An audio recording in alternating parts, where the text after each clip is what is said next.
Hi all இன்றைக்கி என்ன பார்க்க போகிறோம்னா கத்திரிக்காய் வச்சு காரக்குழம்பு எப்படி செய்யலாம் பார்க்கலாம். இந்த பொடி பார்த்தீங்கன்னா கொத்தமல்லி வர மிளகா வத்தல் கடலைப்பருப்பு கொஞ்சோண்டு பெருங்காயம் போட்டு அரைச்ச பொடி தான். இப்போது வந்து கத்திரிக்காய் சின்ன கத்திரிக்காய் எடுத்திருக்கேன். இது நாலாக ஸ்லிட் பண்ணிட்டு இந்த பொடி அரைச்சி வச்சுருக்கோம் பார்த்தீங்களா, அதை வந்து இதுக்குள்ளே நல்லா ஃபில் பண்ணிவிடுங்க. எவ்வளோ வேணுமோ அதுக்கு தகுந்த மாதிரி தான் காரம் போட்டிருப்போம்.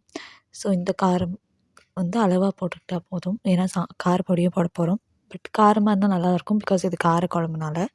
இதை வந்து நான் மைக்ரோவேவில் வந்து ஒரு 3 மினிட்ஸ் வைக்கிறேன். ஸோ தட் கத்திரிக்காய் வந்து உள்ளே கொஞ்சம் ஹாஃப் வெந்திருக்கும்.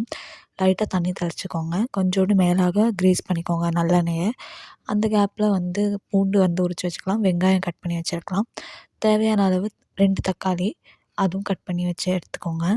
ஸோ ஒரு பேனில் வந்து கொஞ்சம் நல்லெண்ணெய் கூட விட்டுட்டு 1 டீஸ்பூன் அளவு கடுகு, 1 டீஸ்பூன் அளவு உளுந்தப்பருப்பு, ஒரு கை அளவு கருவேப்பிலை, அந்த கட் பண்ணி வச்சுருக்கிற பூண்டு, வெங்காயம், அப்புறம் தக்காளி போட்டு நல்லா சாட்டே பண்ணிட்டு 1 டீஸ்பூன் அளவு காரப்பொடி போட்டுக்கோங்க. 1/2 டீஸ்பூன் அளவு மஞ்சள் பொடி, தேவையான அளவு உப்பு, புளி வந்து கொஞ்சோண்டு நனைச்சி வச்சுக்கோங்க. தேவையான அளவு போட்டுக்கலாம். வேக வச்சு வச்சுருக்கோம் பார்த்தீங்களா, கத்திரிக்காய் போட்டு நல்லா கொதி விட்டால் கத்திரிக்காய் காரக்குழம்பு என் ஸ்டைலில் ரெடி.